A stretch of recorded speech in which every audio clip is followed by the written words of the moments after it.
Hi everybody, it's Doreen, and I'm back today with a quick and simple card that you can make, and you don't necessarily have to use your Gypsy or your Cricut. If you've got some punches and a paper trimmer, then you can make this card too.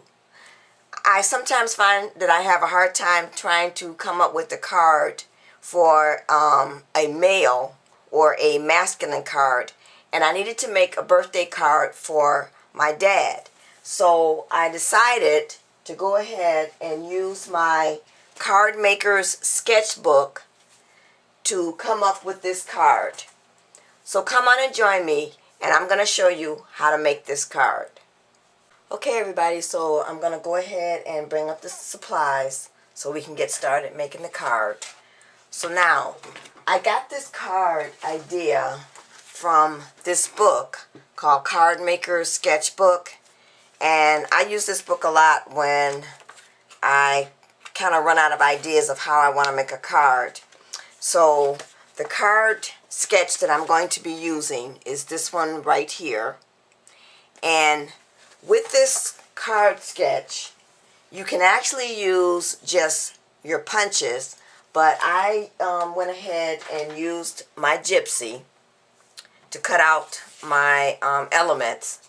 So first of all, my card measures 9 inches by 6 inches, and I've taken and scored it in half to make it a 4.5 by 6 inch card. The other thing that I've gone ahead and done is I've taken the Tim Holtz Alterations embossing folder, and this is the stopwatch, and I've gone ahead and embossed the front of my card, and I've also gone ahead and inked my edges using the Tim Holtz Distress ink, and I'm using the walnut stain this time. So now what we want to go ahead and do is I'm going to lay down my card and start adding my strips and my circles. So now, as I said before, you can just go ahead and take your paper and just cut out your strips, but I went ahead and used the Gypsy. So now, before I add my strips, I'm going to go ahead and add my circle. And my circle is a 2-inch circle, and I use the George and Basics shapes to lay this out on my Gypsy. And if you look, you can probably go and see, if you do a search in your Gypsy, to find any other cartridges that you may own that have the circle die. Now, I got the George and Basics when I purchased my original Cricut, the Baby Bug. So now, the actual circle is on page 108, and it looks like this.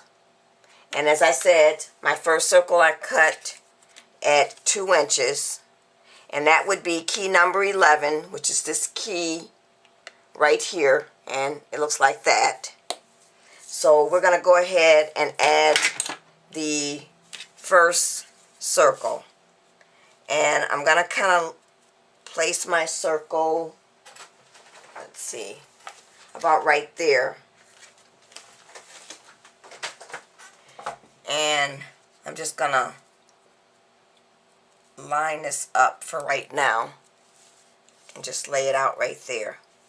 And now my strip of paper, this measures 3 1/4 by 4.5, and I used the Gypsy again, and I went ahead and cut the rectangle out, which is key number 12, I'm sorry, key number 18, and it looks like this. So I went ahead and cut that, and that is on page 100 in your cartridge or your handbook. So now, this piece of paper is just some paper that I had left over because I wanted to go ahead and make an envelope to match my card, and I had to cut a 8.5 inch square to make my envelope. And I used the Ultimate Crafter's Companion the enveloper to make my envelopes.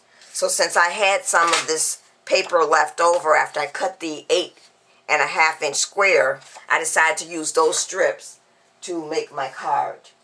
And I got this paper from this paper pack. It's by Me and My Big Ideas, and it looks like this. And I like this paper pack because it has a lot of mail papers in there. And I'm always having trouble thinking of ideas on how to make a card for a mail, so that's why I really like that paper stack.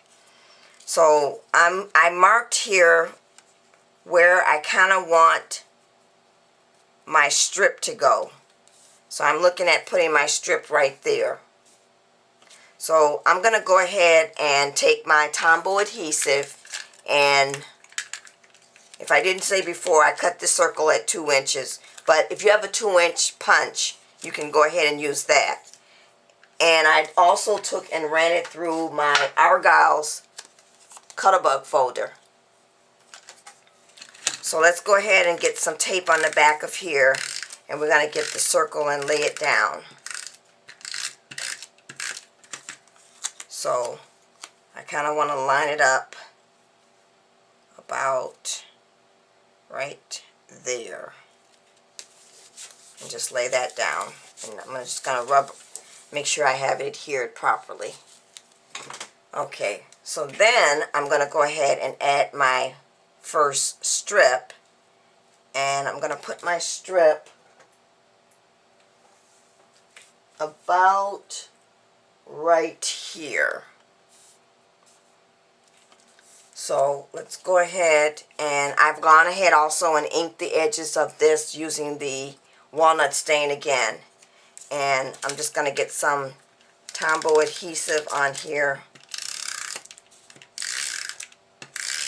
And I want to make sure I get on my edges, because I want that to stay all the way down.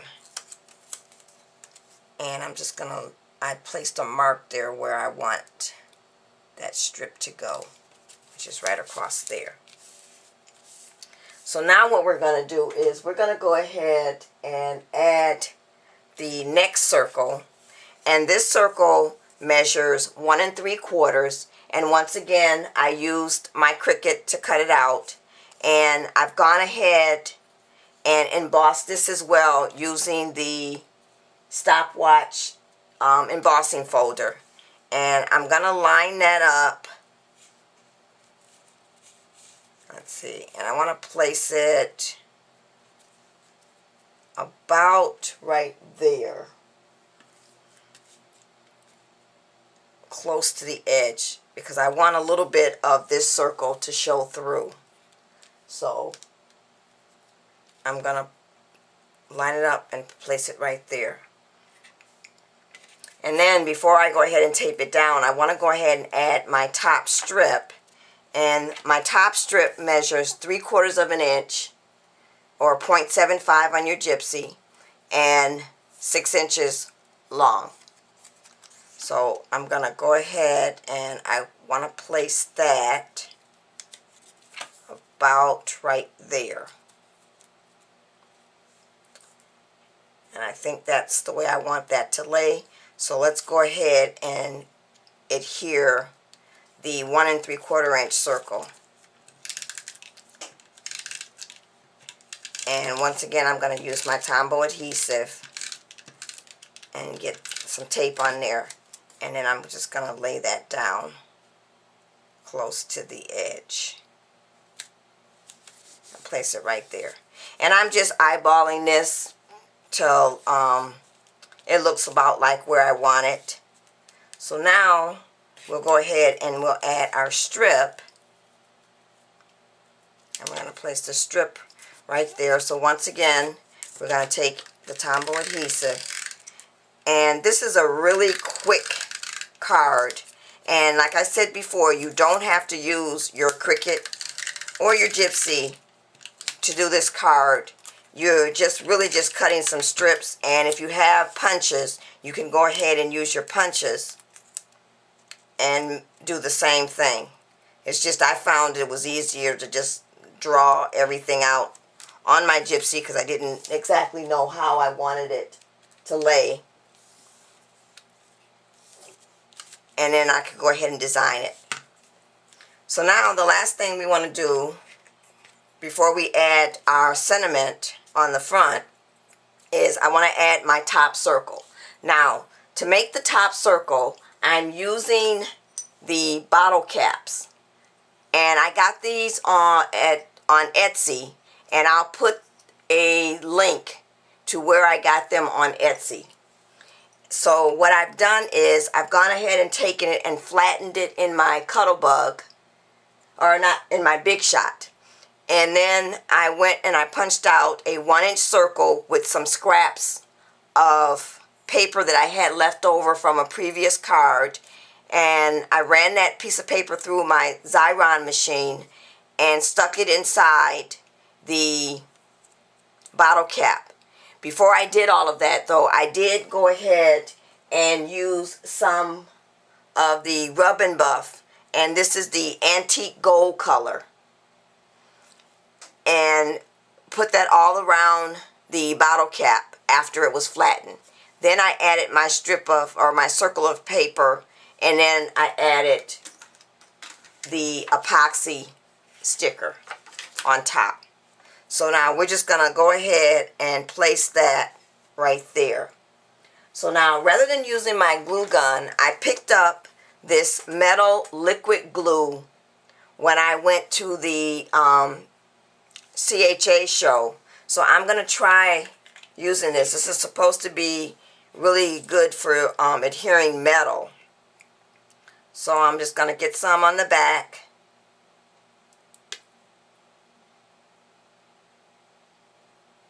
And just swirl it around. And then I'm going to go ahead and add the bottle cap to the front of the card. And just press down. And I'm sure I have to let that dry because it doesn't dry as fast as the glue gun. So we'll go ahead and let that dry. And then now I'm ready to add my sentiment on the side right here. So what I've done is I've gone ahead and stamped out Happy Birthday on my Stamp-A-Majig. And I got the Happy Birthday from My Pink Stamper. And I've used this stamp before. It comes in handy when you want to do a little small area. So we're going to line up the Happy Birthday. And I want to place it right there. And then I probably should have put this down before I put the bottle cap down. But we're going to try and do this anyway. Might be just a little tricky because we're at an angle. So now I'm going to go ahead and use my walnut stain again and ink up my stamp, and we're going to make sure we put this down the right way and not upside down, which I've been known to do when making my cards. So now I'm going to line it up and press down. And there you have it. So now for my inside sentiment of the card, I'm not going to go ahead and put that on because that's going to be personal to my dad. But this is a really quick, simple, masculine card to make. And you don't necessarily have to make it a birthday card. Thanks for watching, everybody. Bye.